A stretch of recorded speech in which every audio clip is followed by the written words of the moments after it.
Welcome to a new episode of Decoding MENA, the voice of the East spoken in the language of the West.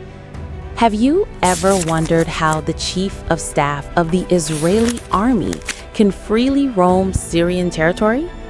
Can you imagine Israeli soldiers storming Syrian homes, evicting families, and offering them just $75 a day? Would you believe that today 40% of Syrians support normalization with Israel? Shocking questions, but this is the reality in the Middle East today. In Syria, events are escalating rapidly. Israel is now building 9 military bases in southern Syria, while secret negotiations are underway with the new regime about normalization. Are we witnessing the birth of a new normalization agreement? Or are we heading toward an inevitable military confrontation? And how do the Syrian people truly feel about all of this? To answer these burning questions, we're joined by Dr. Yasser, a strategic expert in Middle Eastern affairs. Welcome, Dr. Yasser. Thank you, and greetings to all our listeners. Let's start with the shocking image.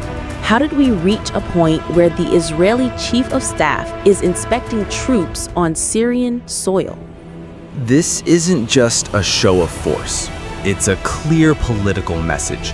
Israel is telling the world that these lands are now under its effective control.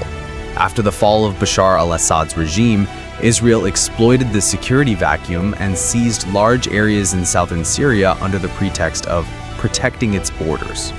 What about the disturbing reports of home raids in the village of Rasim al-Rawadi? What happened there reveals the true face of the Israeli occupation. After evicting the locals from their homes, the Israeli army offered them $75 per day to help demolish their houses and build military bases in their place. But the Syrian response was dignified. They burned the Israeli aid in protest against this humiliating offer.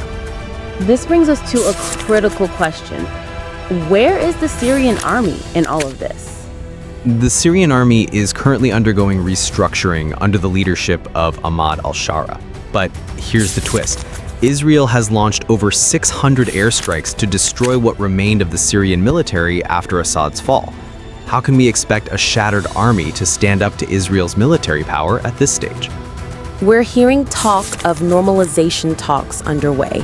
Can you explain what's happening behind the scenes? Yes, negotiations are indeed taking place, directly mediated by the United States. According to Israel's Wallin News, 5 major figures are involved: Netanyahu's national security advisor, the Mossad chief, the Israeli foreign minister, the Israeli chief of staff, and President Trump himself. This highlights how important the issue is for Israel. What are the conditions on both sides?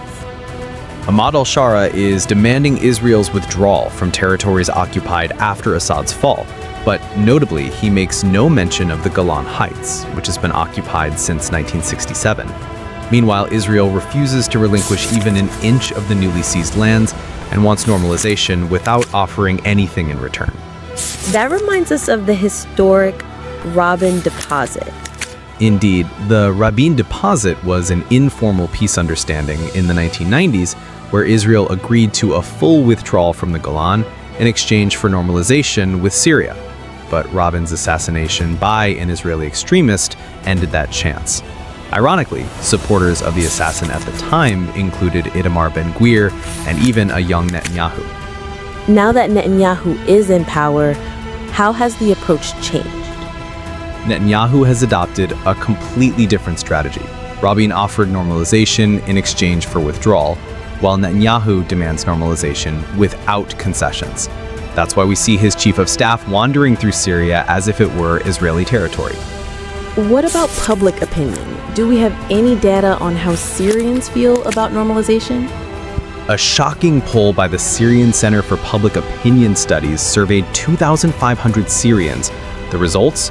46% reject normalization, 40% support it, and 14% are indifferent. This represents a dramatic shift in Syrian public consciousness. 40% is a high number. What explains this change? The explanation is both simple and painful.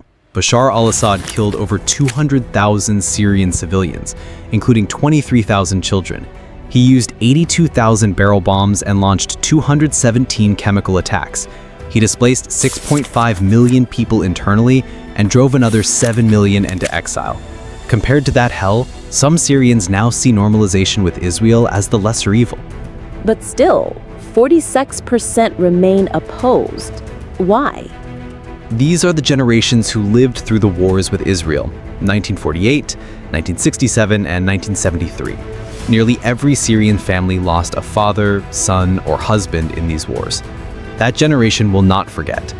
Meanwhile, the younger generation didn't live through those conflicts. All they've seen is Assad's brutality. What are the real obstacles to normalization from the Syrian side? The biggest challenge is the hardline Islamist leaders within the newly restructured Syrian army. Many of them joined factions like Hayat Tahrir al-Sham with the dream of liberating Jerusalem and Al-Aqsa. How can Ahmad al-Shara convince them to normalize with the very enemy they joined the fight to oppose? And what's Shara's true position on normalization? He's caught in a very tight spot. Normalization is a U.S. condition for lifting sanctions and granting him legitimacy. But if he normalizes without securing anything in return, he'll face public outrage. If he refuses, Israel will keep expanding its control. He's caught between two fires. So are we heading toward war or peace? Two scenarios are possible. First, Israel may entrench its occupation and gradually expand its influence. Second, the Syrian people may eventually resist. But the reality suggests that Israel is playing the long game, trying to enforce a new status quo over time. Dr. Yasser, in your opinion, what's needed from the Arab world to face this challenge? We need a unified Arab stance that supports the Syrian people in reclaiming their land. Syria cannot be left to face Israel alone. This issue threatens the entire Arab region's security. And what about the role of ordinary Arab citizens? People across the Arab world must realize that what's happening in Syria today could happen elsewhere tomorrow. Silence on the Israeli occupation of Syria means accepting the rule of force in the region. Dr. Yasser, a final word for our listeners on the future of the region. We are at a historic crossroads. What's unfolding in Syria today will shape the Middle East for decades to come. Arab nations and their people must take a clear, firm stance against any attempt to normalize relations as a fait accompli. Thank you, Dr. Yasser, for this deep and important analysis. And to our listeners, that was today's discussion on the future of normalization between Syria and Israel.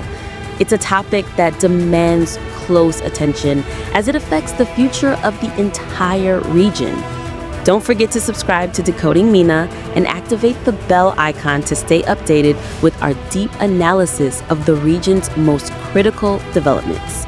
Share this episode with your friends and family. Staying informed is not a luxury, it's a duty. See you in the next episode.